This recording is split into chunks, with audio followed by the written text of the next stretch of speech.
Εδώ έχω το κόλπο των δύο νομισμάτων στο χέρι. Το χρυσό και το αργυρό. Βγάζω το χρυσό. Τι έμεινε? Το αργυρό. Λάθος. Έχω δύο νομίσματα. Το χρυσό και το αργυρό. Βγάζω το αργυρό. Τι έμεινε? Το χρυσό. Λάθος. Πάλι έχω χρυσό και αργυρό.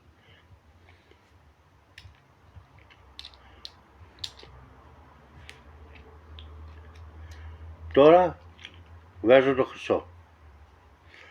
Τι έμεινε? Το αργυρό. Λάθος. Πάλι έχω χρυσό και αργυρό. Τώρα βγάζω το αργυρό. Τι έμεινε? Το χρυσό. Εδώ λυπάμαι. Το τρίκ τελείωσε.